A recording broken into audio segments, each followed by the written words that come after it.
I love that. Thank you, Gab. Two is Lady Wu right here on V949 WATV. Vital, welcome to the show. Let me turn this down. The echo is crazy. If you're watching online, just wait till I get situated. There you go. Welcome in, everybody. It is the first Sunday of August right here on V949 WATV. And I am Lady Wu. The crew is in the building and in the virtual studio. Go ahead and introduce yourselves, please. What's up, y'all? It's your girl Jeter.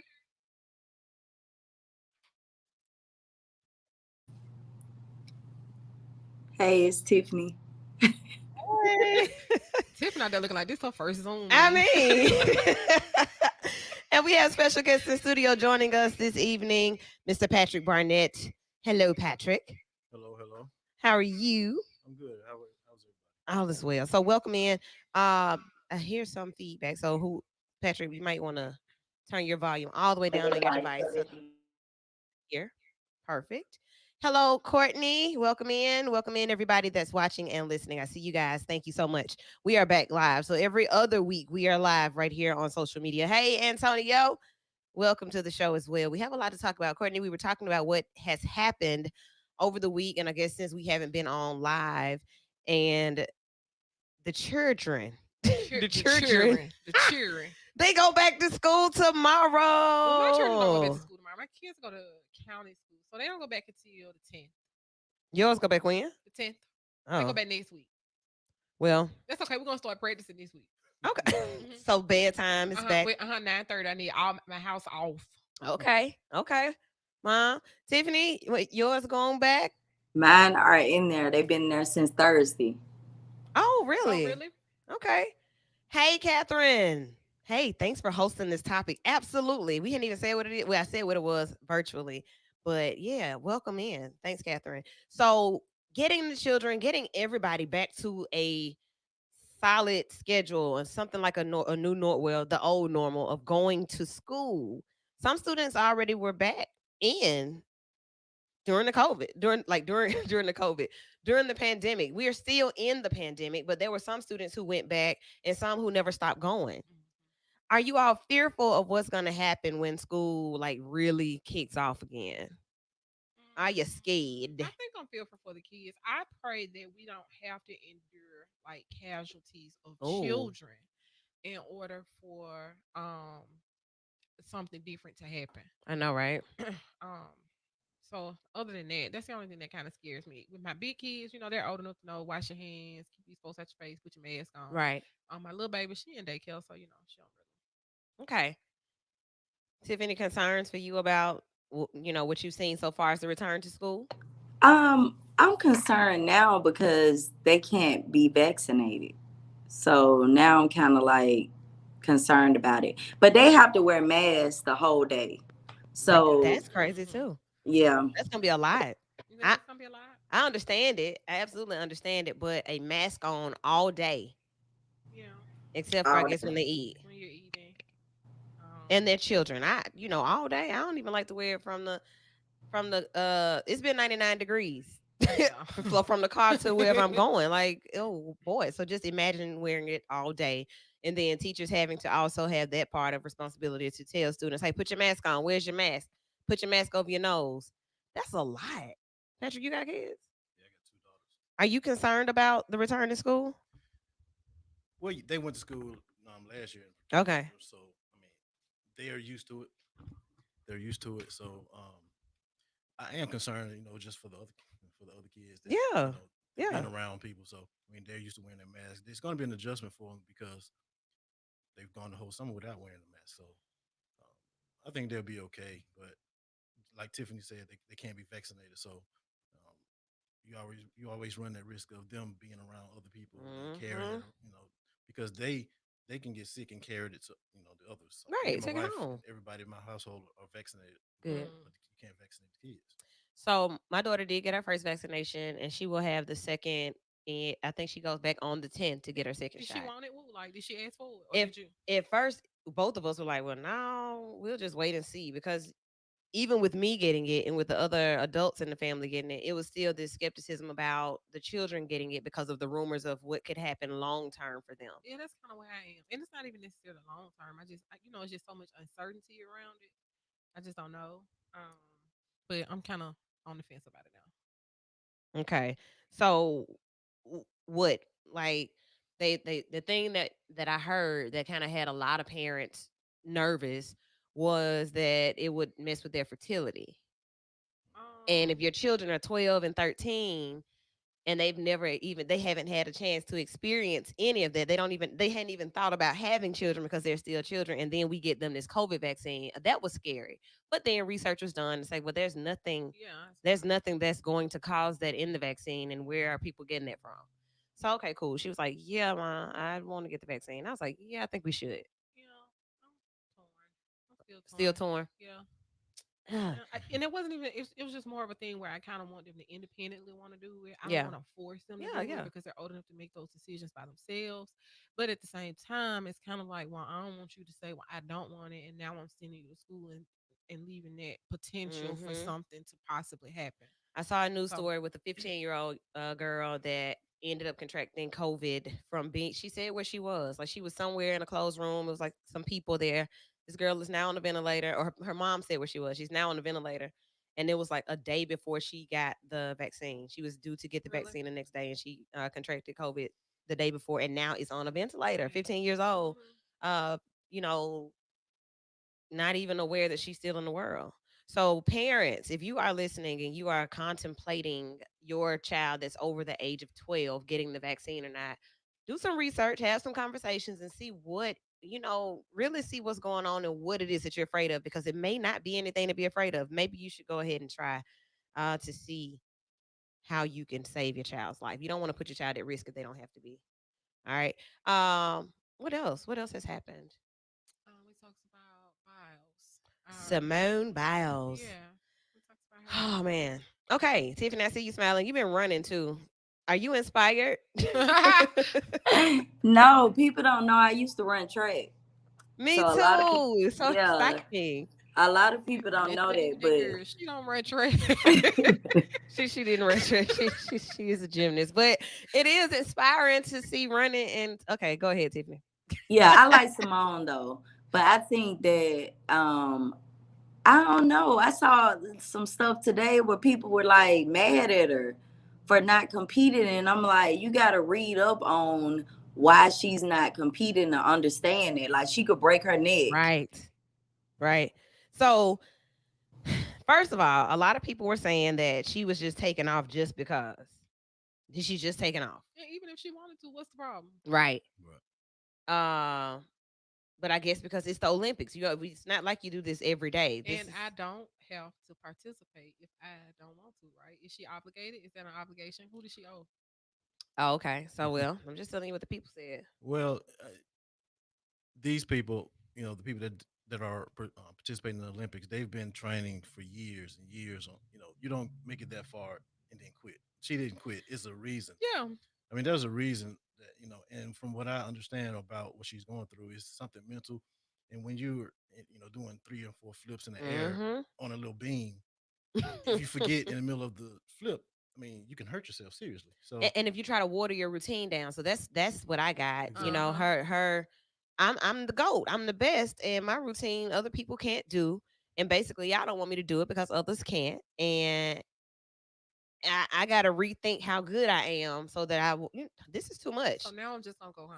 You can have it. She doesn't have to prove anything. Right. I mean, I Wow. already got a gold medal. she's already the best to ever do it. Mhm. So she was really just trying to make everybody remember who she is. But We don't have to remember. Like now we And definitely now remember we'll because I definitely took off.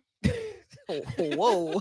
Okay. So then the signage. I just want to speak about that really quickly before we get into tonight's topic. You just So, not gonna let that go, huh? I mean, so look, people are watching the Olympics here in 2021, and the signage says Tokyo 2020. So I'm sitting there having a conversation with somebody, and I'm like, well, look, this is live in the moment, right? So why they can afford new signs, right? They didn't want to get new banners. Like everything is 2020. Why is it still saying I don't think they can that? afford new signs. I don't think that's it, y'all. I just think that They was 2020 lazy. Olympics was postponed. Something like y'all didn't know white out or black markers to just put a one. My goodness, it's so confusing. But what Courtney, like why I they just do think that? it was postponed. But It was postponed. we're still living in the moment of, well, not living in the moment of, but we're still, I guess, in celebratory of the 2020 Olympics. It was just postponed due to a pandemic. Oh, okay. Yeah, this is That the would throw the numbers off, right? Because it comes with every 4 years. Yeah. right. So Okay. that would throw the numbers off. Yeah, this is the 2020 Olympics, and we're still going to have the 2024 Olympics in Yeah. 2 years. Yeah.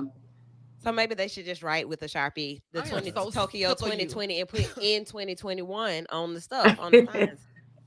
I was just trying to help because it was confusing to some people. Okay, so those things happen. COVID is still going on. People are still being hospitalized. Alabama is number 1 for Now positivity, we never number one in it. Like we're unless it's never bad. anything. We're Right. never number one in anything. Come on, y'all. Unless it's bad. Like if it's negative, we're number 1 or number 2. If it's positive, we're number 50.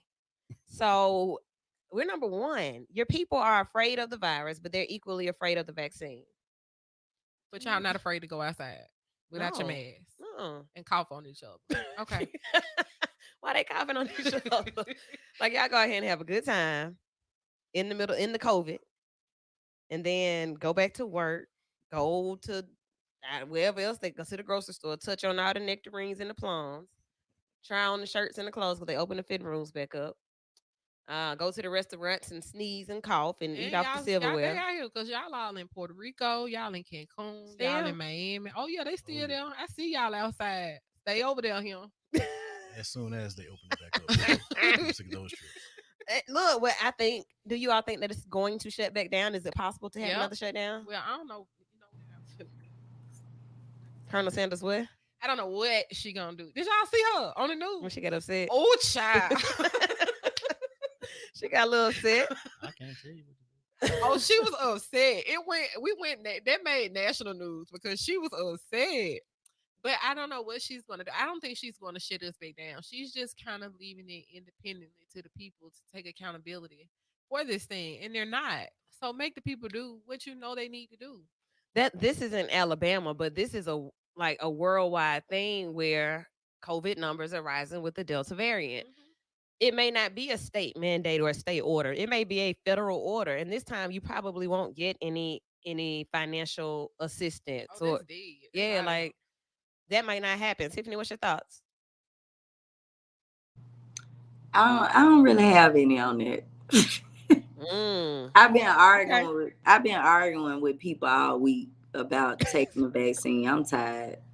I got you. Look, I'm over it. I said what I said. Y'all not following there. directions and paying attention. So seriously, for as much as things are opening and people are having events and school is returning, would a shutdown, what would that look like? Do you all think that people would comply? Or would the National Guard have to be called in?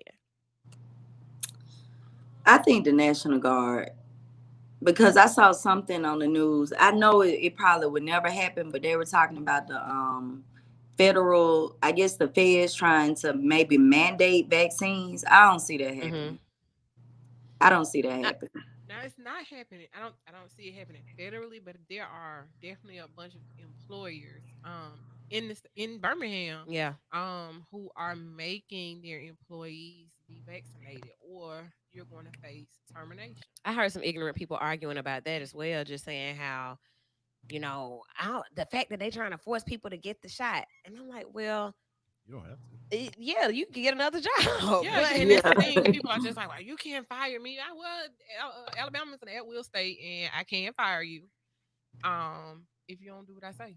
and we're trying to protect you, but people don't like to be told what to do. They don't like to be forced to have to do something for the greater good of everybody else. And I just don't understand what the problem is. I don't get it. I think that's the biggest problem that people feel like they're being forced to do something against. Their will. Yeah, exactly. Without the common, excuses that I hear, they threw it together. Mm-hmm. Mm-hmm. We don't know they're putting something we don't really know in our bodies, and I'm forced to do it. I Mhm. mean, And see, so here's the issue that I have with that: people who are drinking Casamigos. Oh. Um, where y'all get it from? and when they put it together, and you still drinking it, right? Oh, okay. But you don't and, want to take a and and vaccine talking about it like it's just the greatest thing ever. already. Yeah, great point, Sister Jeter. All right. Okay. There's somebody said, they know people that'll go to the gas station get those pills and all of Right. that And stuff, you doing all of this Yes. stuff. but they're working about investing. Man, do better, people. The name of this show is Vital. We talk about things that are essential and important. It's important that you take care of yourself and those around you. You have a social responsibility to be sensible enough to, if you're not going to be vaccinated, okay, because some people won't, and I mean, hey, that's your prerogative. But if you're not going to be vaccinated, at least be responsible. When you're out, wear your mask. If you feel sick, stay at home or wherever you stay away, and do the things necessary to take care of other people. So some people that got the Johnson & Johnson vaccine, they are recommending to get a double vax, and I am considering. So I was one of um the advocates that went and did the Johnson & Johnson vaccine through a study back in December. And I kept getting the report that my antibodies were amazingly high. I said, oh, okay. So I'm like, what's the lady name who stem cells take to can't think of her name. I was like, okay, so what are you guys gonna do with me now? But when I heard that, okay, you may need to get a double vax, meaning you need to see about another line of Like a defense. booster shot. Yeah, cool. Shoot me. Let's go. You know what I'm saying? Like, I didn't die from the first one. I didn't even know what it was. I didn't even know. Okay, what's in it? Now see the booster. I'm different there. The booster shot scares me. I'm vaccinated. Mm-hmm. But I was sick. Like I thought I was going into the zombie apocalypse when I got my second shot.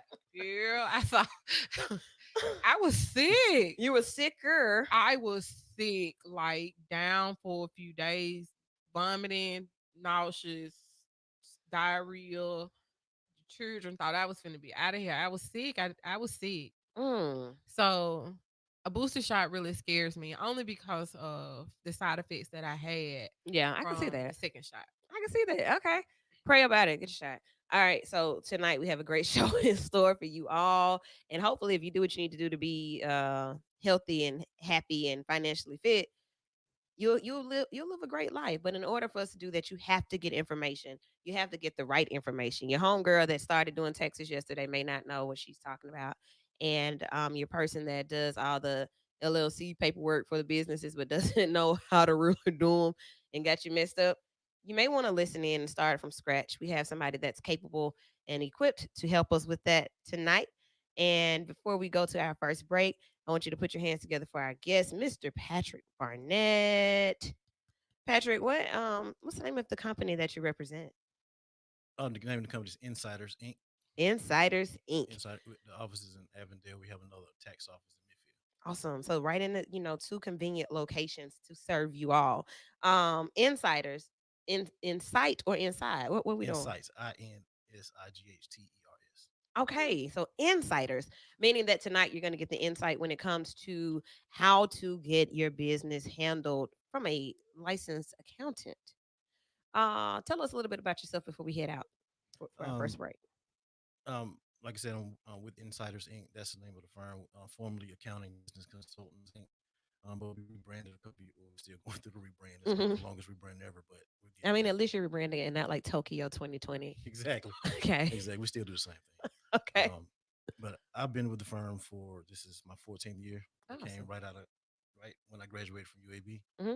Um, I graduated in accounting, and I'm the chief operating officer now. Okay. Awesome. Accounting. That's Mhm. like all the numbers. Right. Well, we and we really more so work with a lot of our client base is small business and people, entrepreneurs, and that's the Avondale office. Avondale office is more so an accounting office, and the Midfield office strictly retail tax office. But we like to think of ourselves as we like to encourage entrepreneur spirit, you know, and our people that work there. So when we talk with our clients, Hmm. we know how to advise them. Just think of it like just one of your friends that knows how to get you where you're going. Yeah. Mhm. And we pretty much work for you. We don't work for the IRS or the government. We want to we think like you because we're a businessman as well. That's what's up. So that is why this conversation is vital tonight. Fast five for the first hour. So accounting in small business. We heard so much about small businesses during this pandemic. This was the rise of the small business. If you had any kind of idea at all that you can make money off of, this was the time. Um, Ladies, what comes to mind when you think about small business and some of the hurdles that you had to cross, that you stumbled over and got out of the Olympics because of, like, I cannot jump this hurdle. This business hurdle is bad. And I want to come back from the first break talking to Patrick about whatever it is that you can think of. For me, it was more so forming and paperwork because it's just so many documents that you just kind of lost and all over the place. Hmm. And I was able to like Google my way through it, but that's because I'm smart. Everybody's not that talented though. So, but for me, that's what it was. Okay, so the paperwork, and I guess what paperwork was necessary. What paperwork was needed, as far as my city documents, my county documents, my taxes, just things of that nature. Okay. Tiff, what was it for you? I didn't like how, okay, small business is classified as less than 500 employees. I didn't Mm-mm. like that because we had a lot of, like, think about less than 500 employees. So it's like I'm competing with, uh, just think of like a local business that got 500 or less employees. And it's like they seem to have gotten the bulk of the money. That's why they were returning it. But Hmm. it's just like I didn't like that. I just felt like they should have maybe did those PPP loans and all those different loans. It just should have been streamlined. One app, one website, you go on and apply, and that's it. It was just too much going on. Like different PPP lenders, different documents you Yeah. gotta submit. One lender don't care about that document, but the other one does. It was just too much. Okay. So streamlining the process for small businesses. For me, I'm kind of along with Courtney. Well, both, honestly. The paperwork part for me, like the applying part, that's the fun part. Like that's the easy stuff, like the name reservation, the getting the EIN number. That's easy. I think the harder part was actually knowing what documentation is needed for, or what's needed for applying for loans and applying for all of the stuff that was available. I feel like I missed out on a lot of things because I had been doing the work, but not really tending to the business because I didn't know what to tend to. And one may say, well, yeah, there are these different hubs and innovation spots and black small business class. Yeah, it's a lot of that. But then if I'm a black small business and you want me to pay $300 for your class, I don't have it. I'm a small business. I'm just starting. So all of that. So if you're listening, what was your small business hurdle? What do you want to hear talked about tonight? If it's even that you didn't know what taxes, you didn't know how to do your taxes, you got some 1099s, you got some W2s, what's some other stuff people get? 1099s are independent contractors. That's one of the key ones, and W2s are employee. Okay, Yeah, so so those are the main things. those are the main ones. All right, so yeah, those right there, you got stacks of those, don't know which ones are needed, or you got to turn all of them. It's just craziness. So if you have any of those questions, feel free to either post them in the comments or call in with them. 994-8949. 994-8949 is how you get in with your questions or comments. And we're about to get to the conversation in just a few right here on B949 WATV.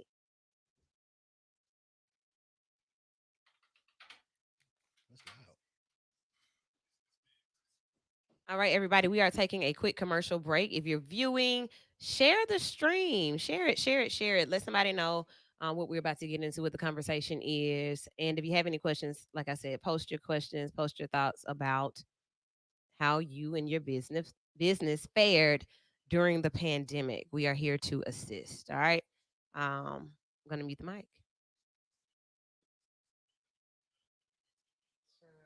How do I share the screen? The, How do you share the link.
facilitating this mayoral debate?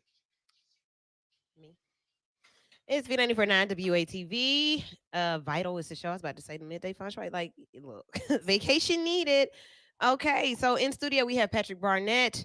Insiders Inc. is in the building, and we have a jam-packed conversation tonight to help somebody. I think by now tax season is over, right? Well, no.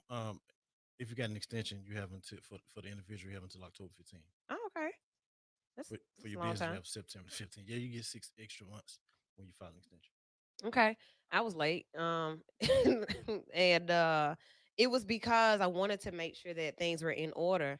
So that's how I met Patrick. And just from the short amount of time and then me, just everything that I had, I just was really impressed with how he was able to deliver what I needed to do. And hey, you ain't as bad off as you thought.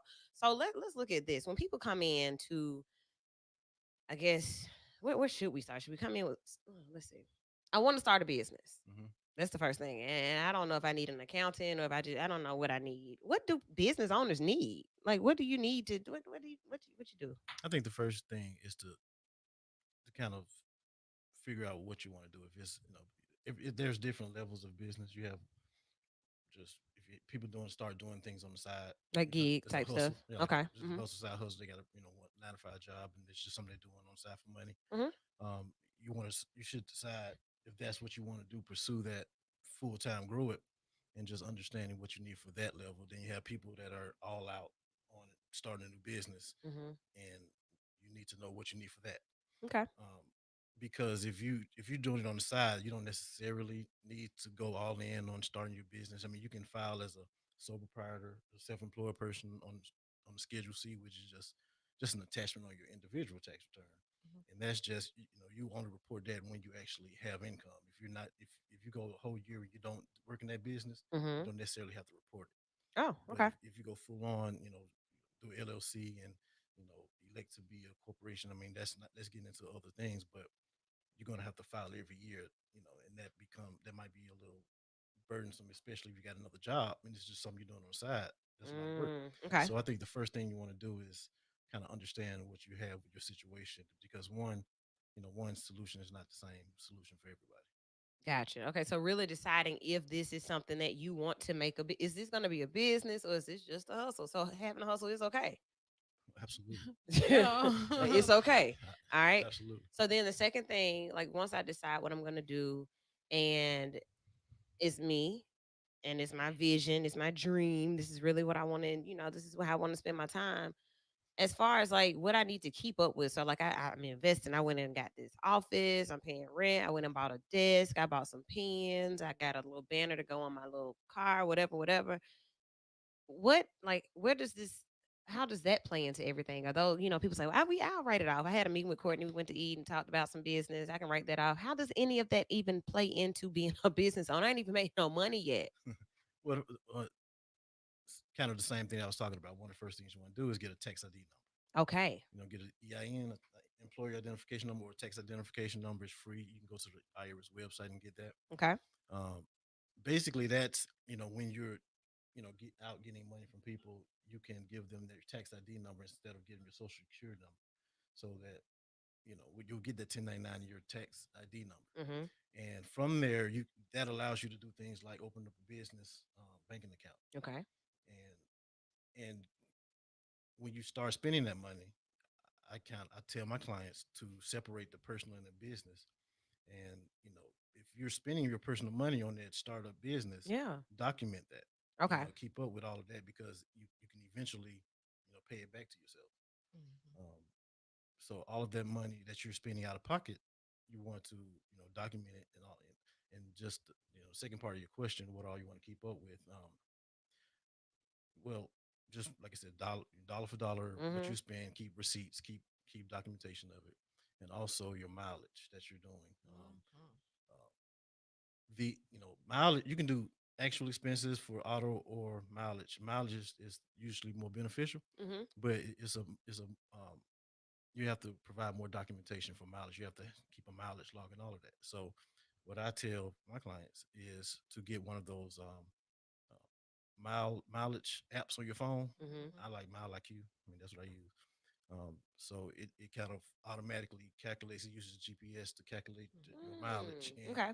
and after your trip, you can kind of swipe left, swipe right to say if it was personal or business, and that's just a kind of it's a easy way to keep up with your business mileage. It says Mile IQ. Mile IQ. Okay. I mean, there's others out there. I mean, Mile IQ is a small fee per month, maybe 4 or 5, but you can charge to the business. You know, Gotcha. Okay. I mean, I'm sure there may be a free one out there, or you can just keep a log with your hand. Keep Write it down. Okay. a notebook in your car or Oh something. no, that sounds kind of awful. Exactly. Let me write down. I'm headed to. Let me write it. Mm-mm. So mileage. I know people also keep up with gas receipts. Like every time they get gas, and they're is that something to keep up with as well? You can, but it's going to be actual or mileage.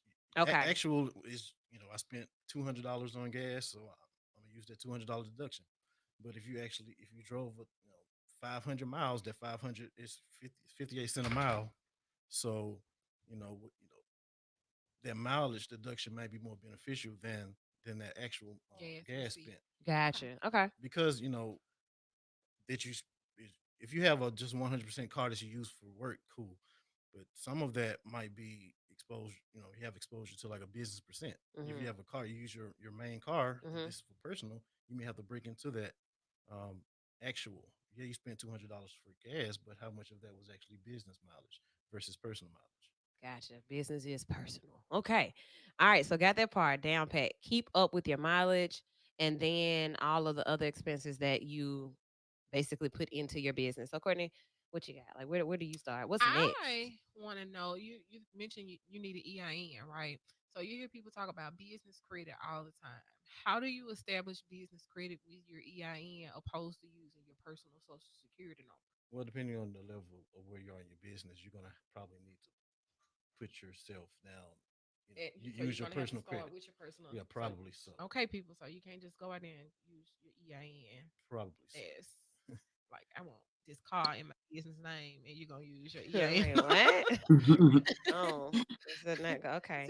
some people think like that, all the time. So especially with like since COVID started, everybody's kind of venturing out and doing new things Hmm. with new businesses, and I don't think people are really clear, how to start business credit. You see it a lot I on mean, Facebook. I was just gonna say, like, I don't even know, having an EIN or having multiple businesses and having a couple of EINs, when to use it. Mhm. Like, I don't even know when to use it. The EIN is just a number. It's just an identification number for your business. It doesn't come with any extra perks. So I can't use it Just at Sam's and get taxes deducted or nothing like that. well, if you're a host, if you're a seller, you can use your sales tax number Oh, to okay. get tax free I ain't that. Okay. when you buy your Okay, things. yeah, you finna go to jail, dog. I don't know what you doing? But other than that, Just no. trying to see when we can use a number. Don't do it. Okay. All right. Tiffany, what you got? I'm laughing because Huh? Are you muted? Oh no, you're not. Okay, what you say? I'm laughing so hard because for one, I'm glad that Courtney and him said don't just think that you can go get business credit because if your credit ain't right, they just deny you left and right. I already know. Like Okay. I try to tell my y'all, we have between those 5 businesses. Mm-hmm. I try to tell my husband left and right, like you still gotta have your credit okay. Like they're still gonna like even lately, even if you want the smallest little business credit, like Line and PayPal, they Yeah. still want your social. They So not the still gonna go EIN. off you. They want You both, but provide it. they're going off of your credit to determine if they're gonna approve you. Mm. Because if you're not paying your bills at home, we know you're not going to pay business bills, This is ma'am. true. and, Okay. and worth knowing that when you go and get that tax ID number on the IRS website, you're putting your information in as well. Right. So it is linked to your social. So it's not just a totally separate entity once you do it like a sole proprietor, single member LLC. Okay. So what's the difference between those then? Because everybody, you see the during the pandemic, you saw these memes or these posts that outline how you can make your LLC work for you. And I'm thinking, well, everybody doesn't need an LLC. Some of these are some other types of things. Some of these could be nonprofits or non-existent. What? Tell me about that. Well, LLC is just a designator. I mean, it's not just its own thing. It's from depending on the details of that LLC, you have filing requirements that could be different. Hmm. If it's more than one person, it could be a partnership. Okay. You know, if it's just one person, it could be a single member LLC, which is a sole proprietor, like I talked about earlier on Schedule C. Hmm. But from an LLC, you can elect to be taxed a certain way. You can elect to be taxed as a corporation. There's other options there, or you can just stay if you're a single member, the default is what they call a disregarded entity or a sole proprietor. Hmm. But it's just people think a LLC is just a standalone thing, but really it's just a title. But under a LLC, the details of that will be different based on the person and how they file their business. Okay. So So, if you was just your person, and you file the LLC, if you don't do anything else, just get a tax ID number, you hmm, will be a disregarded entity. You have to file the tax return as a Schedule C okay. on as a part. But if you can file another form after that, if you wanted to file as a corporation, and that's another conversation. But um, just know that a LLC on its head by itself it doesn't mean just the end all be all. People think that. Yeah, like I got five LLCs. So And yeah. like then what? Courtney, what you got? Well, I have LLC? something personal. Me and you were kind of talking about this. So, what I own a cleaning service, right? Okay. Is it an LLC? It is. Okay. Um, so here's the issue that I'm having. I wanted to outsource and hire employees, but I wanted to hire employees through the county. The county is going to make me take taxes out of the employees check, which is fine, right? But I don't need that many employees. So just through the grapevine, I've heard that I have to have a certain number of employees in order to be able to tax them. So I wanted to know, like, is it true? In which direction do I need to go? Do I need to just leave the employees alone? I don't really know what to do. Well, that sounds like a particular program that needs you to have a certain amount of employees. But just in general, no, you don't. There's no. You can have one employee. You can have your own business, and yourself could be the only employee. Mm, Yeah, see, it's not the county is not requiring me to have a certain number of employees. It was just the information that I received from the person that I was speaking to at the time. So evidently they know what they was talking about. Okay. Yeah. Yeah, Courtney. Courtney, we got a Okay. cleaning. Yeah, we got a cleaning business. We use Gusto, and I just let them do everything. I don't even Oh, deal with it. And okay. yeah, The they gusto. take the taxes out, all that. Oh, see, okay. Yeah, Look, I learned something new because quickly. I if was in a frenzy. I didn't know what to do. if you need Yeah. some, we do gusto setups. So what's Okay. your yeah? Because I mean, people are listening. What is your contact information? Um, well, on the social media, we Facebook, Instagram. I think we got a TikTok page. Oh, Just Insiders okay. Inc. Insiders Inc. The telephone number is 205-425-9000. Two Gotcha. zero five 425-9000. Easy number 425-9000. So if you want to go ahead and get your business set up and find out what products and services work best for what you have going on, give Patrick a call. So going back to what kind of businesses or what type of business you should be. Should I be an LLC? Should I be a sole proprietor? Should I just get my peddler's license? Should I what should I do? How do you determine which one you should be? So I have a counseling firm, Mhm. mental health.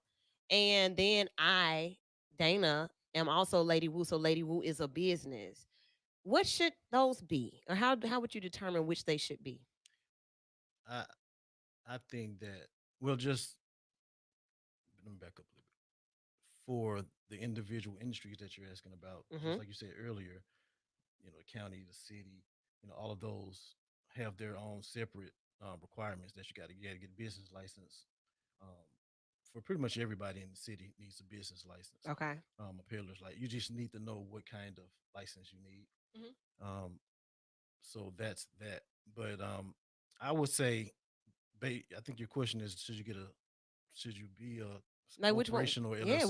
which one should you be? I think you just should gauge it by the income. If it's your side side gig while you got a W-2 job, Mm-hmm. you can get by with it being like a Schedule C. Okay. Um, and just kind of gauge because it may be you may continue to do it, and if you decide to branch off and do it full time, from then you can make that decision to be taxed a certain That's what way. I was gonna say. At what point do you know if this Right. is a side job or it's a full time job? Because I have a full time job, but I also consider my cleaning service as a full time job as well. Well, I would say if you're making maybe 100,000, 100,000 or less, you can do a Schedule C, or if I was you gonna say, have babe, I make employees. 100,000 in A my hundred real job. thousand.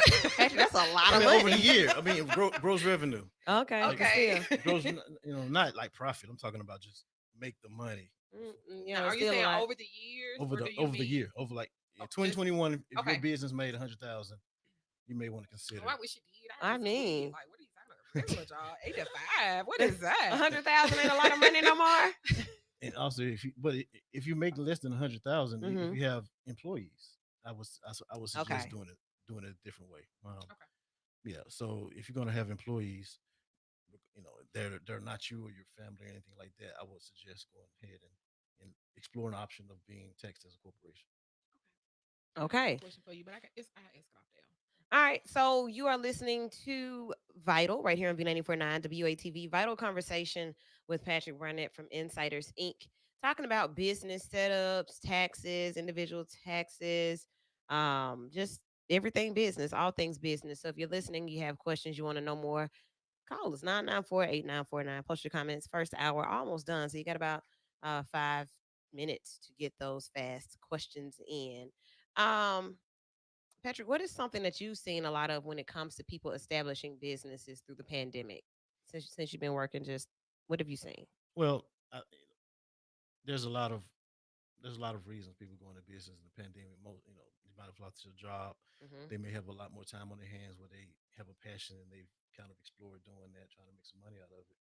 I think the biggest part of it is, like we talked about before, they don't know what to do in the beginning, so they just start doing it, and they might have Googled some things and kind of pieced together like the starter portion of it, and might have skipped some things like we haven't mentioned it, but the state of Alabama has a privilege tax that each business is Hmm. supposed to pay $100. I mean, minimum $100, but it's not something that they're going to tell you. And I think that there Right. should be some kind of checklist that the state or the city somebody should do. But that's why we're here. We're starting to kind of reach out as a firm to kind of put together a list of everything that new businesses need to Hmm. consider We appreciate it. because you get into it. You start doing something for 2 or 3 years. Now you get letters from the state of Alabama saying you're $500. Ooh, child. I done got one of them before. Yeah, I got the $100 because at first it was something that I didn't know that I would have to pay. So I'm like, Exactly, I don't have to pay exactly. this. Like, what is this? Yeah, I just want some more money. Just like when you establish your business and then you end up getting these letters from like somewhere in Montgomery that's not an official, I done got one like of those before. I know what you're talking I about. don't need this either. Y'all just found me in some business registry once I registered my business, and now you want me to spend more money. So business owners do get hoodwinked and bamboozled by these people that know that you're excited to have a new business. So they start calling you offering stuff.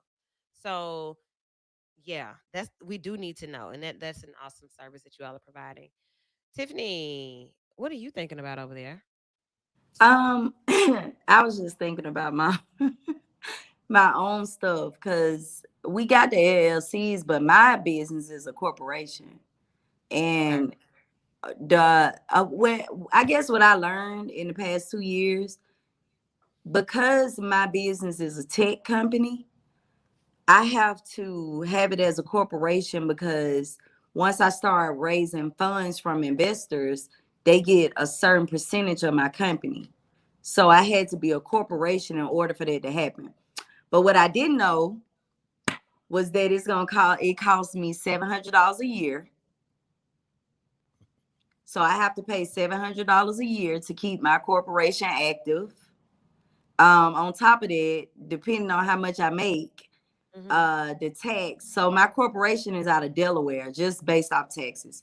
But like if I was to make, let's say, $500,000, the tax owed for Delaware might be like 10, 20,000. Like it's just a lot of that stuff I didn't know. So it's like one year if I didn't make any money or I didn't raise any money, I still had to come up with that $700. Wow.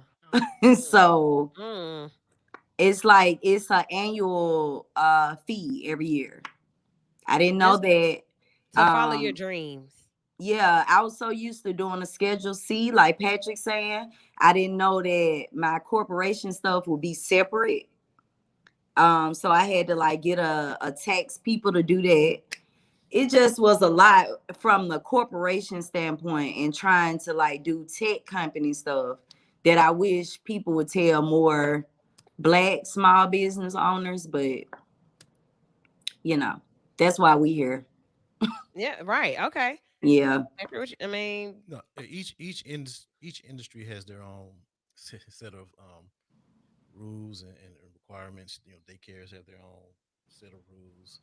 Um, just each industry, you have to be knowledgeable about those. And like I said, people just don't know. Um, there should be a pipeline of people, or just like a maybe just like a center to tell them that. Just like the tech companies. I mean, it sounds like she's a C corporation mhm. that's filing in Delaware, and that tax that she's talking about, it's based on her profit. And I would say, whatever you need to do to get that profit is down, whether it's and I try to bring my clients in maybe three-quarters of the way through to see Mhm. what their financials look like, because you can kind of anticipate that tax liability based on that profit. Because if you got a lot of profit at the end of the year, you have to pay taxes on that profit. So That's the stuff that people don't expect when they are starting businesses. You don't expect to have to pay to be in business. Like, yeah, you expect to pay like your taxes or, the things that you expect, but there are those hidden expectations that you just don't think that you're going to be having to pay something annually outside of the regular tax. Like, that's crazy. What if I'm not making any money? Or what if I decide that I'm going to take a few months off because it is a side hustle. It's not my main source of income. And then I open this envelope and I have something from the state saying that I owe them $2,500. I wasn't expecting that. So now I want to close my business down. Jeez. What's your contact information again, Patrick? um, contact the phone number is 205-425-9000, and on Instagram, TikTok, Facebook, Insiders Inc. All right, Insiders Inc. So if you're listening, we're really just talking through some business stuff. When we come back, we're going to get more in depth about what Patrick does and like how he can help your business, how the firm can help your business grow, help you grow individually, learn how to separate your individual from your business. Business is all business. It's not personal. When people say that, like that is that law? It's not law. Okay. It's You can't mix business with pleasure. Is that law? I mean, it's smart. It should be a law, but Oh. it's not in the All law. right. Okay. So we're going to talk about that. If you need an accountant because you can't count or because you need somebody to tend to the things that you didn't know that you needed for your business or for your personal finances, this is a conversation to be a part of. So keep it locked. It's V949 WATV Vital right here on your radio. I'm going to give you some more stuff to listen to and then maybe a song in between too before we come back for the top of the next hour. It's V949 WATV.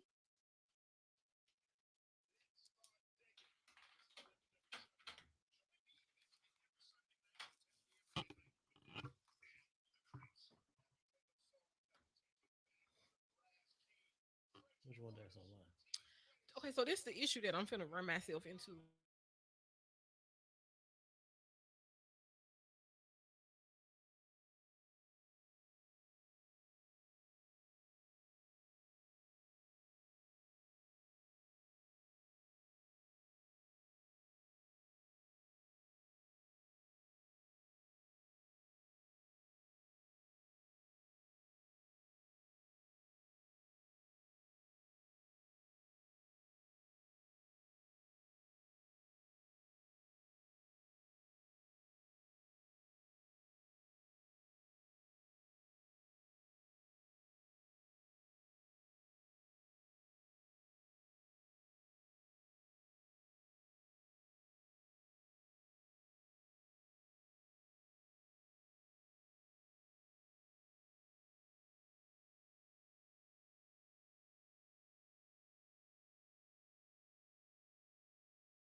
Inslee, what up? It's V949 WATV, hour number 2 of the Abby Award winning Vital Show right here on the V. Conversation going on right now. Patrick Barnett of Insiders Inc. is in studio with us. Courtney Judah is in the building. Yeah, this is a great conversation and a lot of information being shared to hopefully help somebody. Before we get into what you guys were talking about off air, let's talk about small black business and just some things that we've seen that have really been, like when there's a difference. There's a difference. And when people say shop small, shop local, shop black, you have to talk about everything that comes with all of those. Shopping small, local, and black can really put you in some situations. So, everybody got a food truck or some type of food cart. Everybody decided to open a boutique, even if they can't dress. People decided to get lawn services, even if they have no clue on how to tend to lawns. What else have we seen? Edibles and candied grapes and apples. Those are businesses. Those are new. Everybody's making T-shirts and stuff, and cups, and what else? What else have we Everybody do Texas. seen? I'm finna take a tax class, and You I gonna don't do it care. too? No, I don't want to do taxes at all. I You just sort want of to take the know. class, and I want to learn the laws and things of Okay. that nature. Okay. Everybody does want to do taxes Let me and plug this too. Insiders, we're gonna do a tax school this year Really? too. Okay. Yeah. awesome. Insiders is doing a tax school. So yeah, everybody wants to have some type of something where they're teaching classes or they're providing some type of information and they want you to pay for it. Oh my goodness. So I'm like sick of them. I'm sick of them. Them people there. I'm sick of y'all. let me teach you how to become a millionaire. Where are your millions? Oh. I'm sick of y'all. So yeah, a lot of things have happened over the pandemic that made business boom. People in business. What are some other type? What other pop ups did you all see over the pandemic? What you call those things? The pyramid, not the pyramid schemes, but Oh, the flowers and stuff. yeah, the flowers. Yeah, Yeah, that was a What flowers? you remember when we were doing like the they little pop. stuff, Yeah, like put the 20 in and bring Oh two no, I ain't do people. that. Cause You didn't do see, any of them? no, I have an issue with losing my money. Okay, I I understand. mean, I think if you get in early, you might have gotten some money, Right. but I didn't really get into it because you have to actually go out and get more people, which by definition makes it a pyramid scheme. Yeah, But it was definitely I mean, people. you And then where are those people now? We just Okay. saw them on Facebook. You don't know those people. Just cashed up them $20. Oh No. man, no. Then provide your cash app and they send it to you. So that was happening during COVID. Like for a minute, it was exciting because everybody was That's doing because it. I was in the house and y'all didn't have anything else to do. then Exactly. with the stimulus, everybody had like disposable income. So Disposable income, and But we this ain't got nothing to disposed do with it. business, but that's what they did dispose because it's a bunch of new bodies out here. But yes, that's another one. New yes, those them doctors is booming. I mean, they booked.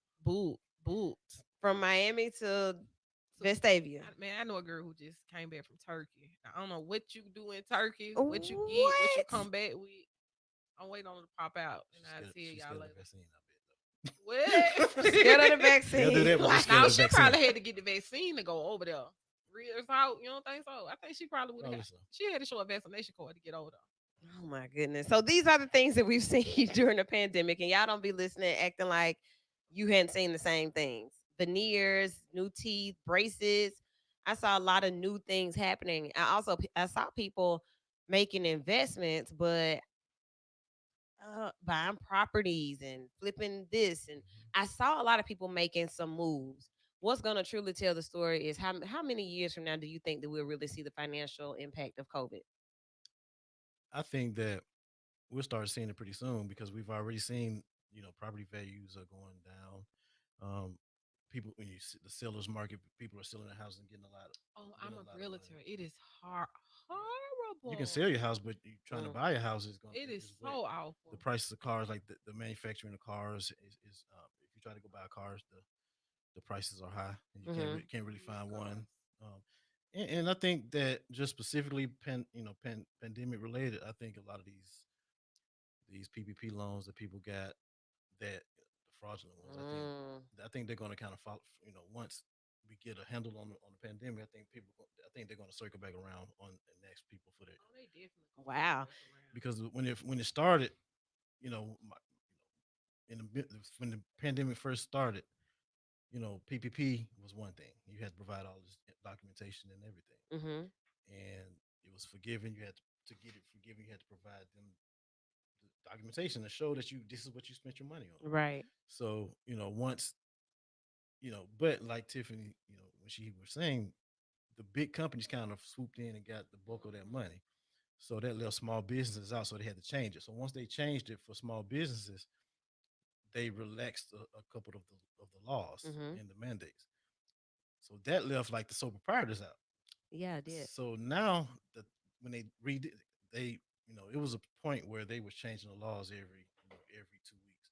So once they changed it for the sole proprietors, now anybody with Schedule C can get a PPP loan. Mm-hmm. So that made people heard that they started getting making up some Schedule C's Right. And and I getting those yeah. PPP loans. And it's federal, it's federal money, and it's they when they made that list out, you can kind of see people kind of got shocked at that, but you can kind of, I mean, I know what to look for, so I was able to see that list, and I'm like, okay, this is kind of a red flag. Mm. This is a red flag, but I know if I can see it, the government can see it. So I think hopefully everybody who Was took on the advantage up of and that, up. Oh, maybe they you better forget. hope for something else, Maybe they Patrick. forget Yeah. about it. Maybe they forgot about Oh, it okay. or whatever. But I just I've been, like I said, 14 years. I haven't seen the government just give away money and just not come back and ask about it. Right. So PPP money is gone. Yes, Okay, it is gone. So you don't have to try to rush tonight to come up with some business if you're not going to get but anything. like I said, they change it so it runs out all the time. But then they'll release some more funds. So, Okay. as of now, last I heard, it was used up. But who knows? Come back. So in that case, should people do? I mean, like, is there an open application, or do you have to wait to hear and then apply? Like, what do you know about that? For the PPP loan? Yeah. Well, you go through your bank. Um, Different banks have different ways. Big larger banks have portals where if you bank with Regions, for instance, Mm-hmm. you can go on Regions and apply for it, put all your information in there, and upload whatever they need, and then they'll work with you on that. Okay. There are smaller places that you can just go in there and give them whatever you need. Okay. There are different industries have different, like restaurants have other kind of programs that can help you out with based on your gross receipts, and daycares have another one that the state helps them with that. So I mean, depending on your industry, there are still programs that can help Okay, cool. So taking notes, people, and getting your business in order. Courtney, you were talking about something off air that sounded really difficult to me. What was it? So it was for me more on like a personal note. So as I was explaining, I have my full time day job, and then I have my full time cleaning service. So my concern was I file both of my taxes together. I don't separate them, right? So the issue, like I was telling Wu, I'm looking to purchase a home. So I took some losses in my cleaning service, but does that make me overall take losses, like including my full time job as well? So when I submit all of my documentation to my lender, where I may have made 65,000 with my regular employer because of the losses that I may have taken with my cleaning service, it only reflects a true balance of maybe 35,000. Is that you. like Yes, yes, okay?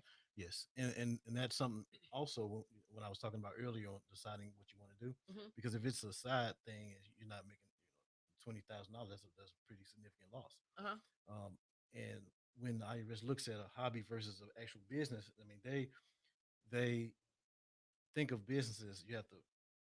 The main thing is, are you really trying to get a profit, or are you in this business to take losses every year to Hmm. kind of decrease your tax liability? Hmm. So in your example, if you're doing it every year, that could be a red flag, and they can come ask questions about, are you really trying to make money? Uh-huh. Mm. But if there are other options in your situation So what are where my other options?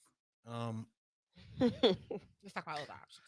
well, one option would be to apply to be taxed as an S corporation, and it's the same thing. I mean, apply to be taxed as an S corporation, you're still the profit or the loss still flows through to you as a business owner, Hmm. but you not the profit on it. I think the reason people take losses is um, the profit on the self-employment tax return, which is a Schedule C. Mhm. There's also a 15% self-employment tax on that, Mhm. which people try to avoid. Okay. So if you're a Schedule C, I'm sorry, not Schedule C, a S corporation. If you're Mhm. an S corporation, you're not subject to that um, self-employment tax because that income is based is pretty much viewed as like investment income. Mhm. But other, I would the other options would be maybe run yourself through payroll Mhm. on that cleaning service, and that way you will be able to get some income from that. Okay. So if you have a business, in your example, 65 from your W-2 job, Mhm. and say you cut yourself a W-2 for the year for 20,000, Mhm. that's 85 right there. Mhm. And then also if you have a 20, you can also use that 20,000 as a business expense, Mhm. See, that sounds so it's so much. as a business expense. Yeah. So Break it so down. if you have a $10,000 to $15,000 loss in the S, now you're still showing you know 70, 65, $70,000 as income, Okay. even though you're showing that loss. Okay. And you said that I Courtney, would you have get to it? apply in some ways I do. Okay. But you said I'd have to apply to It's, be taxed as it's, an it's a form you S. file. Okay. Okay. Okay. All right. Vital conversation is being had. Like that is like a real breakdown that I think would scare a lot of people from quitting their 9 to 5. Like, you know what? I'm gonna let HR handle that stuff for me. I'm trying not to get too accounting and boring. But I'm saying, like, so the that's where people get lost though, because we don't have anybody to break it down. Like, even if I don't understand it, I want to at least be with somebody that I trust enough to say, well, hey, well, this is what you should be doing for your business or for your individual taxes or whatever, and not feel like they're trying to get over on me. Charge me what you charge me for your services, but don't have me in a situation where the IRS ends up coming to me or sending me something in the mail or the feds come and lock me up. So this conversation is vital with all the details being provided. When you think about businesses and when it's time to actually start, you're making big money. I just heard somebody the other day say, hey, I need to go move some money. I'm making a lot of money. Mhm. I was like, now, I wish I was in that position. But when it comes time to really break down like what you're making, what you're spending, what it's going to, and what red flags are. Like when you're making a lot of money, why is that always a red flag for people when you're making a lot of money and it's just deposit after deposit? I'm sleeping, I'm getting money. Why is that a red flag for anybody? Because people equate making a lot of money with paying a lot of taxes. Oh, Mhm. So if you're making a lot of money, the feeling is at the end of the year I'm going to have to pay a lot of taxes. no. But that's why with my clients I try to bring them in through intervals. Maybe when I do the tax return, what you look like from January through April, Mm-hmm. what you look like January through June, what you look like January through September. So if you are showing a lot of profit, if you're a restaurant, maybe you need a new oven or something. That's a way to spend some money and kind Okay. of decrease that profit. You're gonna need to get it anyway. Mhm. Or if you got, it's just different things that you can do to kind of decrease. If you need to pay yourself, a big, you know, bonus at the end of the year, that's going to be a profit. I mean, Really? I'm sorry, it's going to be a business expense that you can take and decrease that profit if you need to, put some towards your retirement. I mean, it's a lot of things that you can do to decrease that profit, but you have to know where you are throughout the year. You just can't do like once you get into next year, Mm. it's too late to do anything for the current year. Okay. So that's, I mean, you speak on like, what does an accountant do? Mm-hmm. That's one of the things that we do with our clients. We like to work with them throughout the year to kind of see where they are and what their options are. Gotcha. This is kind of off topic, but it kind of ties into taxes and COVID. Mm-hmm. So this stimulus money that we're getting now, like on the 15th or something like that, Run, how does run that? it. Yeah. So can you explain like how that's going to impact the people when it's time to file taxes That's a good next year? question. That's a good question. Um, and that's a larger issue now because when people got the stimulus this last year, the first one was in April, and the second one would have been late December, early January. And the way it works is it's not free money. Depending on the way you look at it, Yeah. but it's a advance on the credit on your tax return. So when they give it to you, you tell your tax preparer the amount that you got, and they put that on your tax return. and that should pretty much even out with what they have on the system.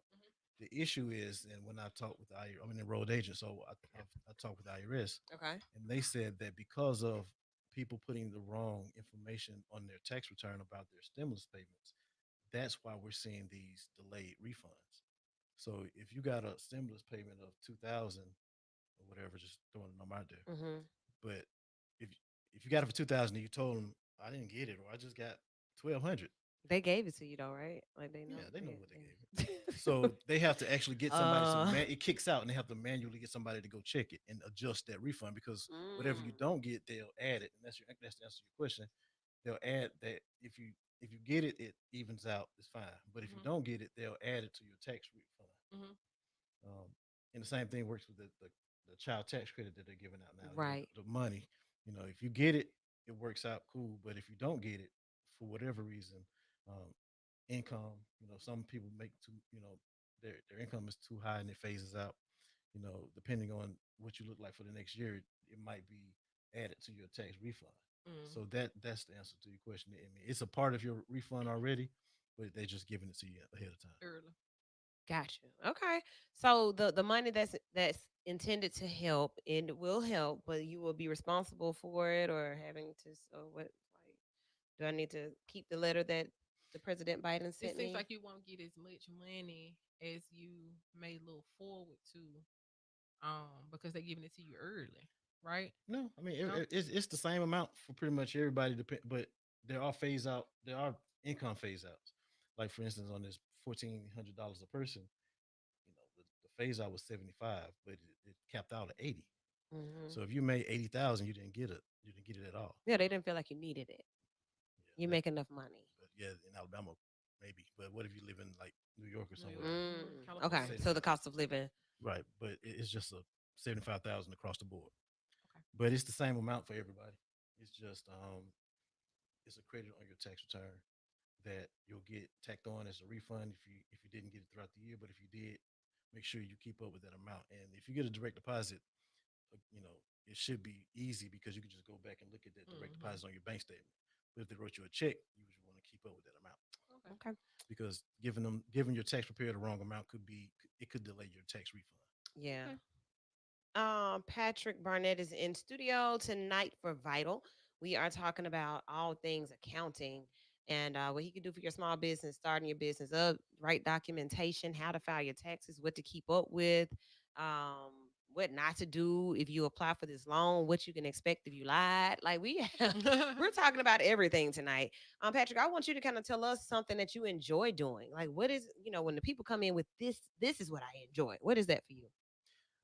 I just like working with. Usually, when people start their own business, it's something that they like, Hmm. their passion. It's just the excitement that I see with people. I just like to help people get to where they're going. I think that if you help them, I'm not trying to just get money out of you because I'm not just trying to do your tax return and disappear Yeah. because I'm here, like I'm in my office all year round. So if you get a letter from IRS, you can bring it to me and I'll take care of it or I'll look Mm. into it. I'll represent you. Okay. Um, but I know that if you can't find me or I just did that to get the money or I do something to your benefit Like that a might, pop-up shop, a yeah, pop-up tax yeah. office. If I do something to your benefit on your tax return that you don't even understand, you get Hmm. a letter from the IRS and you're looking for me. One, that's going to make me look bad and prevent anything, any future, relations, and also, um, it's left you on the hook because you owe the tax. I don't owe it, so I just have to stand by it. Everything that I do. So I like the different industries, whether it's media, whether it's um, restaurants or whatever. I just learning about different companies, learning about different businesses, and what like why are you doing it? Right. Are you different business owners? Like each engagement will be different for us. Whether it's I'm doing this because I've been cutting hair all my life, Hmm. or I want to do this so I can build this big empire so I can give it to my son, or I want to do it for 20. I just want to do it for 5, 10 years so I can build up my retirement, and then I'm gonna stop doing it. So everybody has a different, and whatever you want to do it for, let's work on that, and that will kind of shape our engagement. Right. So basically you same for me. You hearing those stories about why people do what they do and just kind of like what got you here and what do you need is what makes it worthwhile for you. When you were speaking, I was thinking about a big population of employee people, gig workers. I get this gig, like I got a gig, and it's a gig. So when you hear, first of all, what is a gig? What is a gig? Well, based on like events or Hmm. yeah, just like artists, musicians. Those that's what I think of when I think of That's what I think of. yeah, and though that's another industry we haven't talked about yet. But if you're doing that, what do you keep with? I mean, what's going to be an Is some people reporting deductible their money? deductible expense? I'm considered a gigger, depending on which industry I'm working in. So especially in media and in entertainment, a gig, like you said, during the pandemic, gig stopped. You didn't have concerts to host. You didn't have clubs popping, so that they didn't need a host. DJs, security guards, the bouncers, the bartenders, those are gigs. And so without these venues being open for a while and then even scaling back, that is income that was lost. So, Courtney, you just asked, do giggers report? Hmm. I would say, yeah, like absolutely, but how much they report is the Well, I mean, question. it's a self reporting thing if you don't get a Yeah. 1099. But I mean, just kind of go back to what we talked about earlier. Something that popped up in the pandemic. There's a lot of money out there now with YouTube and Instagram and TikTok. People are making a lot of money. Hmm. That's money. So there's accounting with that. Just like if you work and as a musician and when you got paid from doing the gig, YouTube could send you a 1099 for $50,000. Yeah. You have to pay taxes Yeah. on that money. So but also just like we said before, you can chart your expenses because you had to spend some money to get that 50,000, Hmm. whether it's uniforms Hmm. or costumes or whatever. If you're doing skits or whatever on YouTube, or if you buy a hotel room just to Right. do the skit, you had to pay somebody to shoot it, pay somebody to act in it. All of those All of expenses that. you can deduct. Hmm. Okay. So yeah, so that So that kind of leads you back to being organized with it. Like it's some band members and people like that I know ain't keeping up with, well, okay, let me write down how much I just got paid for doing background for this person. I did makeup for this. Like the truthfulness that comes with gigging as opposed to what somebody, like if I work for Courtney's going to document every penny that I make from her because she's paying me. But if I'm my own You're a reporter, 1099 employee. yeah, like I ain't make no money this year.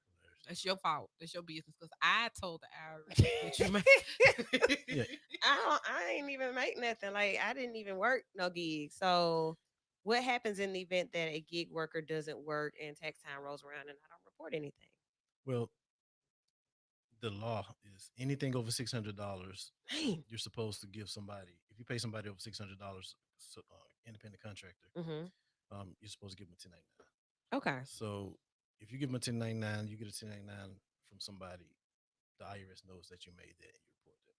Mm. Um, if you did not get a 1099 and you made that income, it's pretty much a self-reporting basis. So you have to report that money that you Dang. made. I mean, You're gonna get one what of them what letters in the yeah, mail. what you It's not report my story. what you report is what you report. Okay.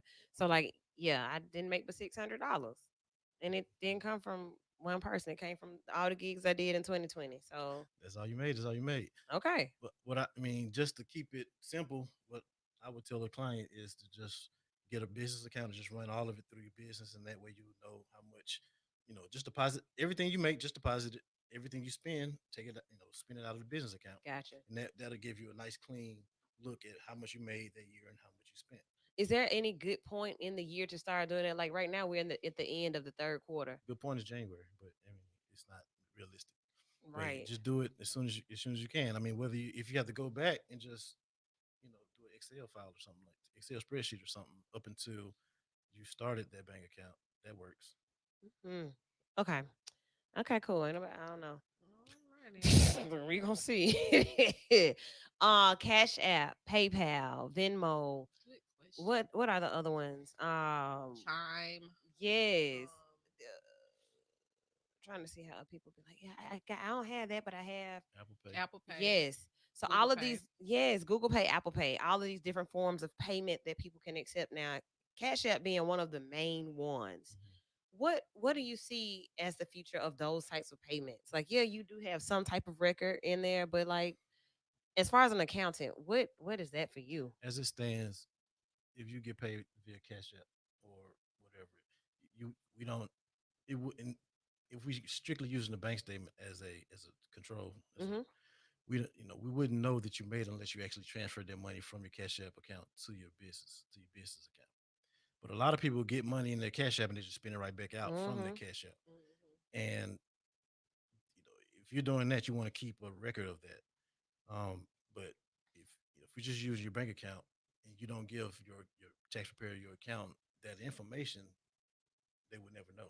My gut is that because this is the way we're going, my gut is that Cash App, all of these other people, Venmo, Zelle, they're going to start Zelle, that's the reporting. one. They're going to Okay. they're going to start Hmm. reporting. I'm thinking you're going to get 1099K. Maybe not 2021, but maybe 2022. I'm thinking they're going to give you 1099K from all of the money, or they're going to make Mm. you. They're going to try to. I don't know how they're going to do it. They make just like PayPal does it now. If is this from a friend or is this from Right. purchases Hmm. of a good? And if it's purchased from a good, they may kind of do taxes, or they may do contractor payments for 1099. Hmm. I think other people are going to follow suit because The girl who does my hair, she uses a app. She doesn't accept cash app payments because she wants it to be tracked, and it's like Style Seed or something like Hmm. that, and you right, have to pay through there because at the end of the year, I think they sent her 1099. She right, said, right. and that just keeps up with how much money she's made for Okay. the year. That makes sense. And I think a lot of those other companies are going to go towards that because that's a lot of money that's being sent to and from, and that's not being Yes. reported, and that's not being paid tax. So I think the government's going to see that and kind of lean on some of these companies to start that reporting.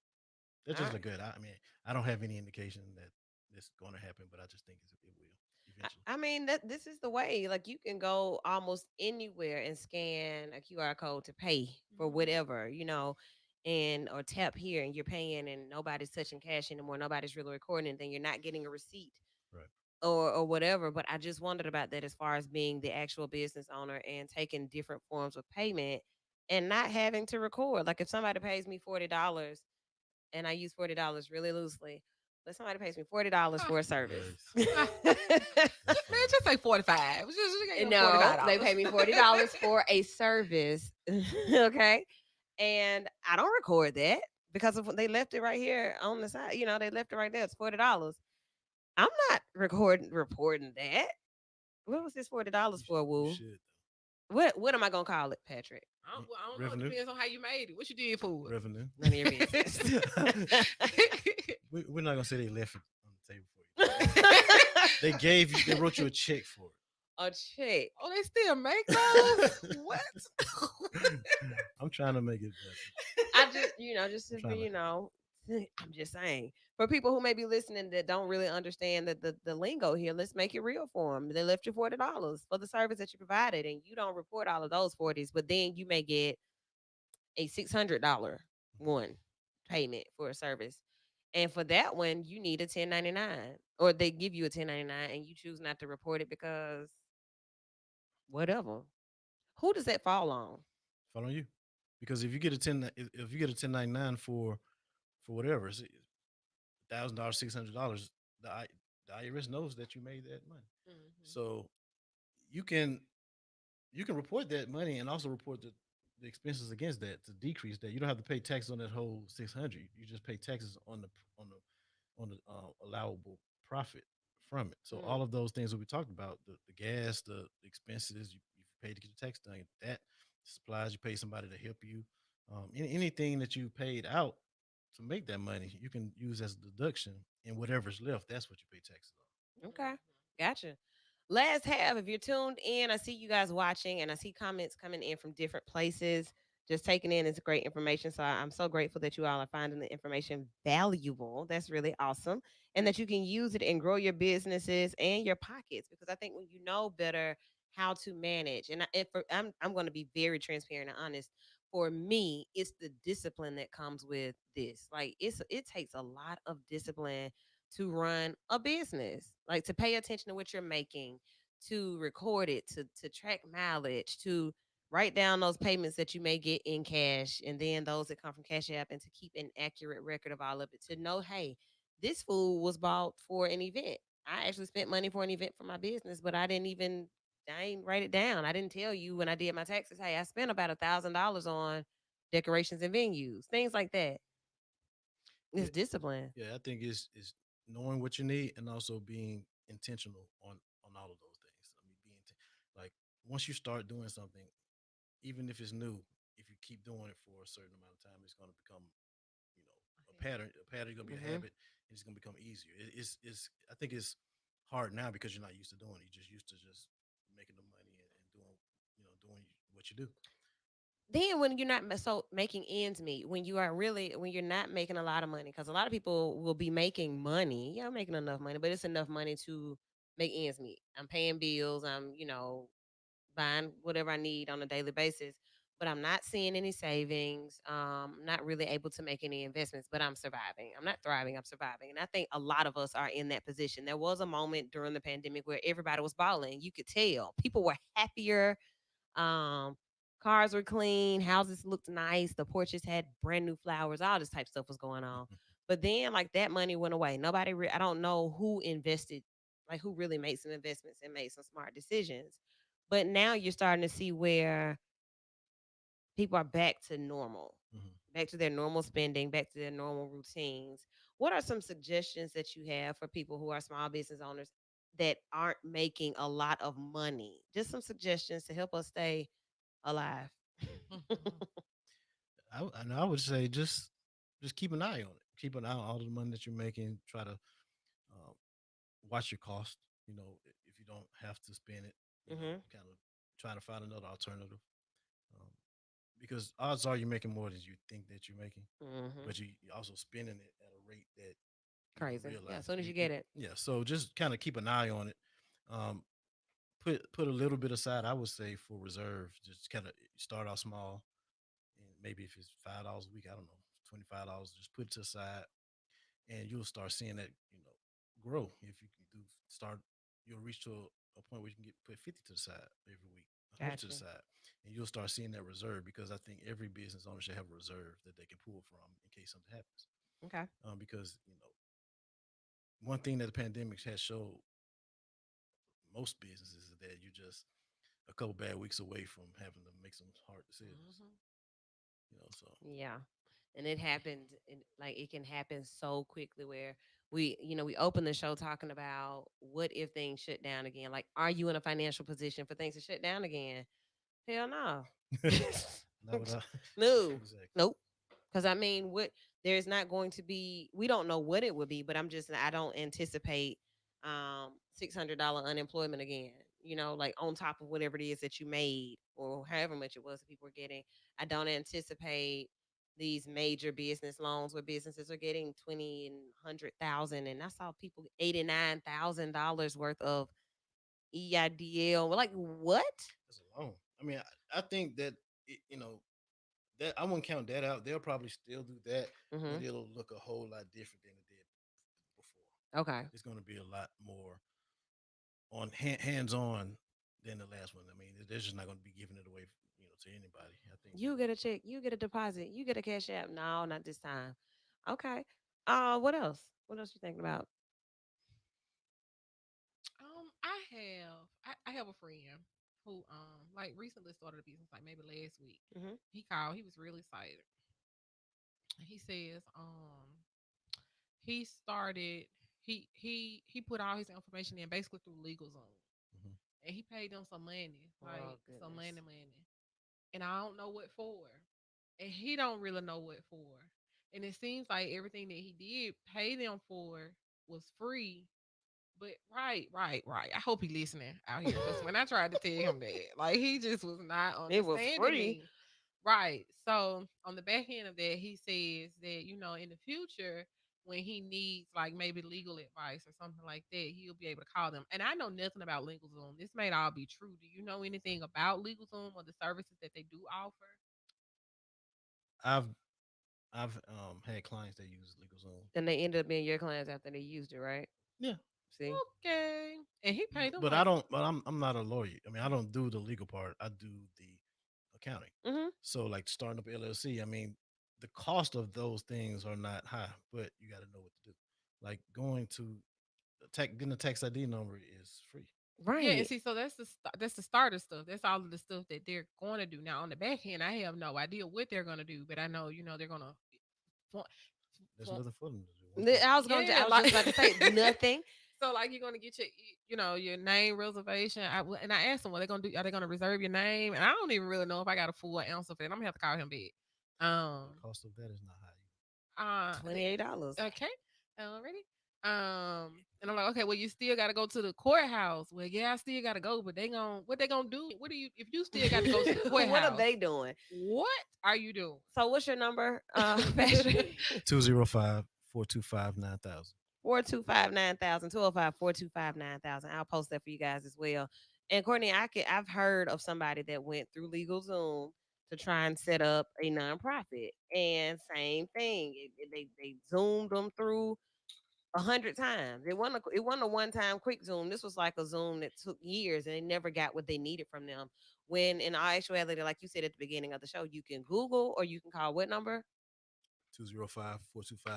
Yeah, like call. There are people around here who you can go and sit with in their office that are skilled and will help you instead of paying hundreds of dollars for things that only cost like $20 and $30. So name reservation, EIN number, um, All of your licenses based on your whatever your profession. Yeah, location on your industry, and also the Alabama privilege tax.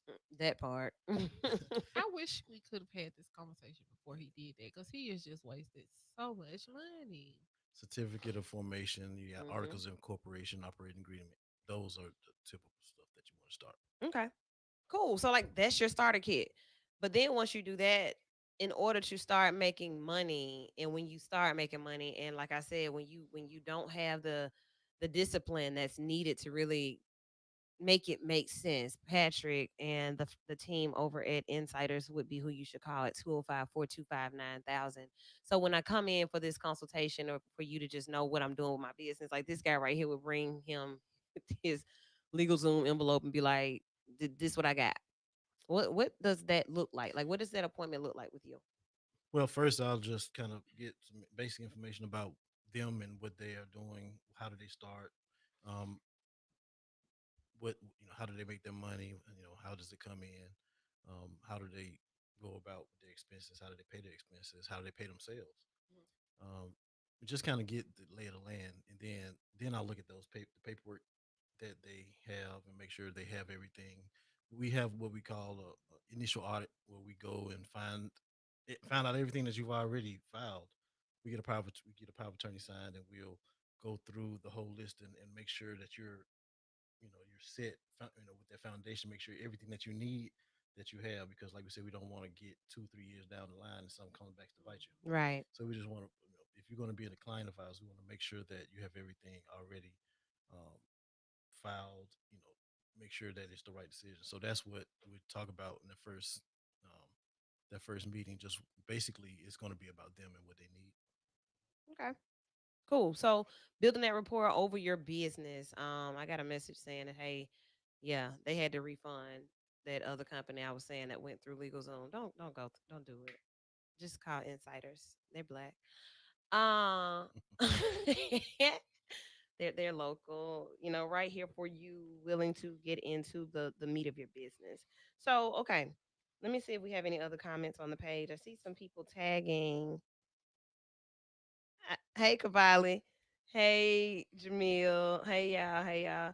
So, just looking at where we are as far as business and how, at this point, hopefully, you've gained some information and some knowledge about how to move forward, making and managing your money.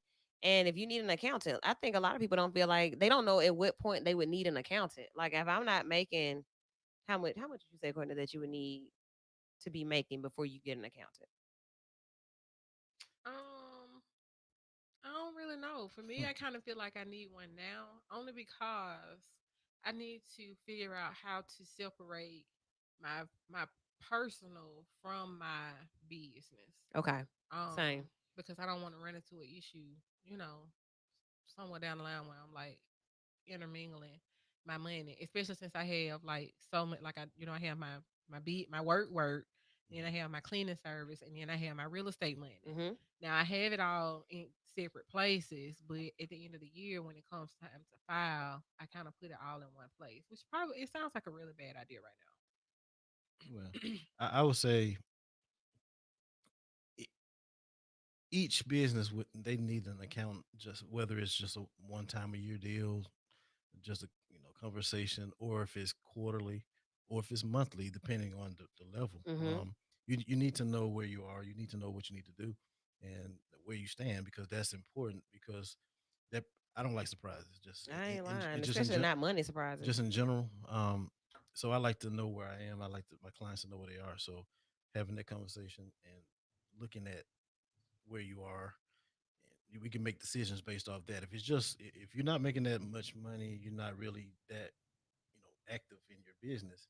Just a one time meeting, like where you are before the end of the year, just to kind of anticipate what you're looking at when you file the tax return, Mm-hmm. so you won't be surprised. Um, so I just think even if it's just one time meeting, just to get you in order, just I can show you what to do, Okay. so you can do it on your own. You don't have to pay somebody to do it every time. Just you just need some guidance to just give you some pointers to what to do. It can be just like a one shot and just write down what you do, and if you do grow, then it's time to talk every quarter or something like that. There's Then some of us who need to talk every week because this, so Ma'am. much. Yeah, like, hey, we just need to come all the time. Patrick, you got an hour for me? When do you make the decision on how often you should file the quarterly versus monthly versus oh, annually? when you when you file, Yeah, or like when you oh, pay when you pay. well, it depends. If you're making a lot of revenue and you're not on your own payroll, Mm-hmm. um, paying estimated taxes every quarter is the way you want to do it. Okay. But depending on your income again and how you're paying yourself, I would suggest, if you're a corporation or LLC, I would suggest putting yourself on payroll, or starting the payroll, including yourself, Hmm. um, because that's an option. That's a method of still recording that income and also being able to record it and use it as a business expense. Because if you're if you're just a sole proprietor and you're making the money and you're just taking it out and paying it, maybe you saying bank just transfer it from your business account to your personal account. Mm-hmm.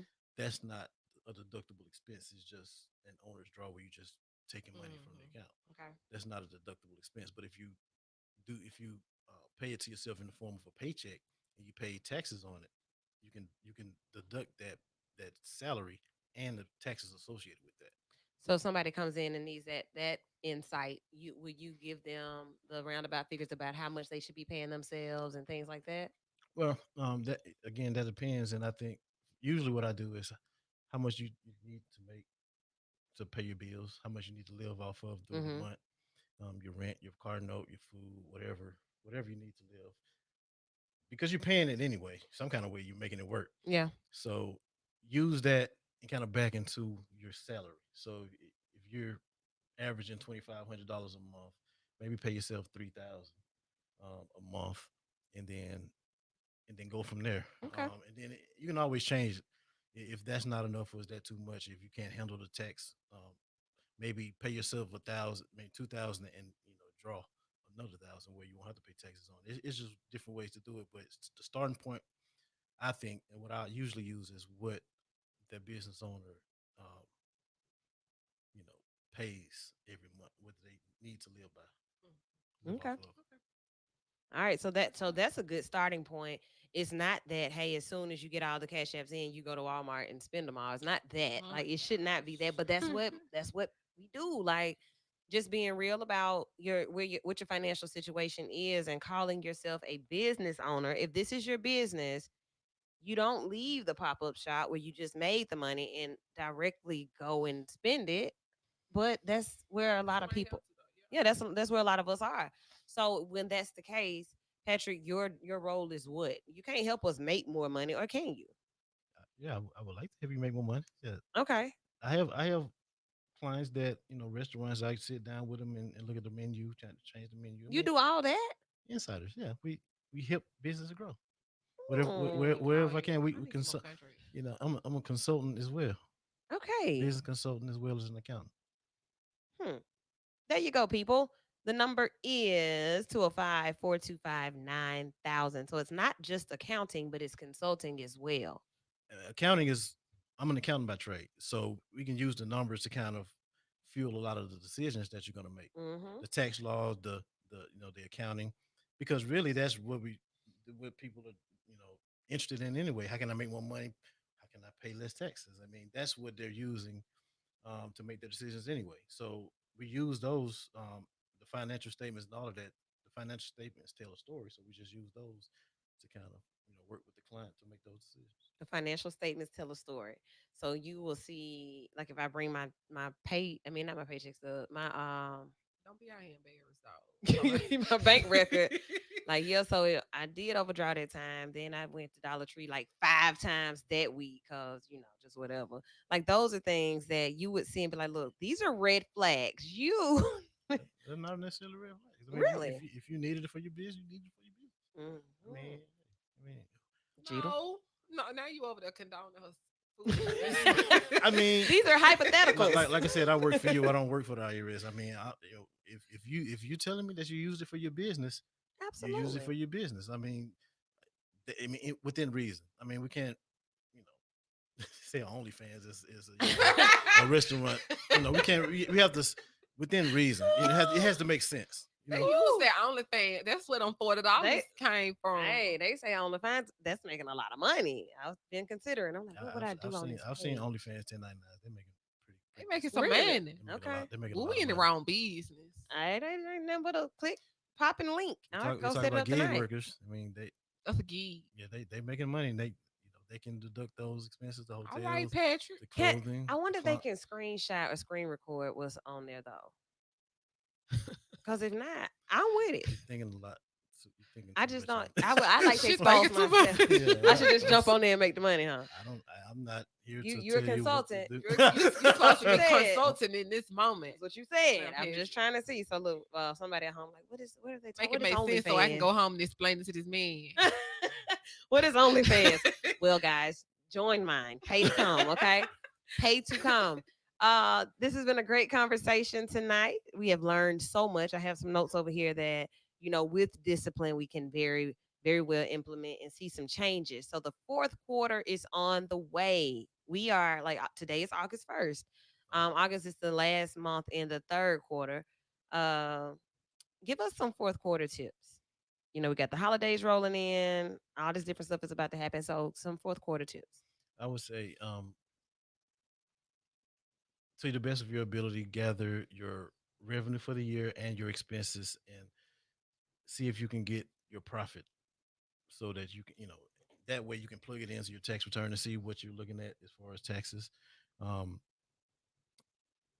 put some money up, you Mm, know, put it to if you have a retirement plan, contribute to your retirement plan. If you have a surplus, if you have profit, you can use that to you know go towards some business expenses that you may have been putting off. right. You can do that to kind of decrease that profit, that taxable income you have. I mean, it's just um, yeah. I mean, Christmas is coming up. If you have enough in that profit, you can, if you're on payroll, you can give yourself a bonus. Okay. Need to get that payroll. That part? What is a good way to or a good program for payroll? It depends on how many employees you have. I think there are a lot of good online full service payroll. I like Gusto. Okay. Gusto is a web based full service payroll that's pretty cost effective. It's not that much. I think it's like 39 a month plus $6 an employee. If Okay. you have a lot of employees, there's other options like ADP. Mhm. They have some local offices that can help you with that. with those bigger, you have a 20 plus 30 to 50, because it might cost you a little bit more. Payroll, web payroll, paychecks. There's a lot of payroll companies out there, Right. but we, if it's just a simple payroll, we do provide the service payroll setup. All right. So payroll setup, individual tax, income tax stuff. Tell me everything. Tell us what you do. Um, Between the two companies, we, like I said, the Midfield location is more so a retail tax office, so they do individual and business returns.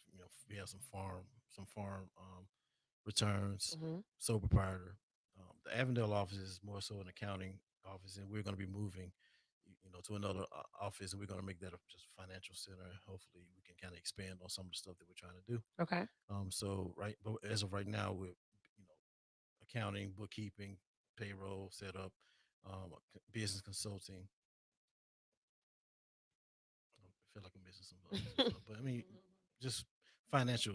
Whatever you need financially. If we have resources. If it's not in our warehouse, we have sources that we can reach out to get whatever you need done. Awesome. That is vital. That is why you're here. So you all have been listening to Patrick Barnett from Insiders Inc. Everything financial. I mean, we have talked about everything that I could think of. I know there's somebody out there that probably has like some other questions. And if you do, we gave you the number for that as well. I will also post it if you're viewing. Share this information. Just see, I see the need for it on a daily basis. Like people that have jumped out with these business ventures. And I'm like, well, what the hell made you think that you needed to do that? And Right. that's me. And I don't even, I'm just looking out from the outside of the situation where I've only seen one or two people support, or your marketing isn't popping. And that's what I look at. So I'm good with that part of it. But when people are following a dream and they don't have the framework for it in place, and you get out here and you blow it, or either you wasted money, in the case of a couple people we know, or you have gotten yourself into some IRS situations, and nobody, I heard that's like the worst situation to be in, having the IRS in your business. But I'm like, how? Because I mean, how? Pay it a little bit at a time. They'll take $10 a week or a month, right? Whatever you say. The biggest thing that I've seen with, like I said, I'm an enrolled agent, so I have communication with the IRS. I think Hmm. the biggest thing that I've seen is people just afraid. They just don't know. They're afraid of what they don't know. They get an IRS letter, it's certified, they just won't open it. Like that's gonna make it go away. Right. And it's just like any bill collector. If you answer the call and just start paying, I mean, you owe the tax because you made the money. Period. Hmm. And that's just it. I mean, if you didn't make any money, they wouldn't be bothering you. Hmm. So if you respond to them and just tell them like, I'm not making that much money, I can pay you 25, like I said, $50 a month. Okay. But if you ignore them for 2 years, people will bring a stack of unopened IRS letters, and we're gonna come take your house. Yeah, they're gonna come take your house because you know they've they've they've Like, did wrote you you they've wrote you 20 right? times. Did you think that these were gonna go away because you didn't open them? No, Right. I they thought they was gonna send it to the police And sometimes it could have been as what? simple as the first letter. Just write them a letter and let them know what happened. And so okay. Okay. And but now you've passed the time. Now they're not trying to hear any of that. So now you actually owe this 2,500. So with that, just open the mail. Open your mail. And then when you have any questions, call Patrick 425-9000. You have listened to the Abby Award winning Vital Show here on Sunday nights at 7 p.m. Tune in again next week, um, for the second Sunday conversation. Don't even know what it'll be yet, but we're here every Sunday at 7. And then in the morning, I'll be here at 10 for Lady Wu's Midday Feng Shui. Y'all have a great night. Enjoy the rest of it. Go ahead and get those kids in bed. Like if they haven't been going to sleep on time, tonight is a good night to start because they got to be up in the morning. Y'all have a great week. Be vital.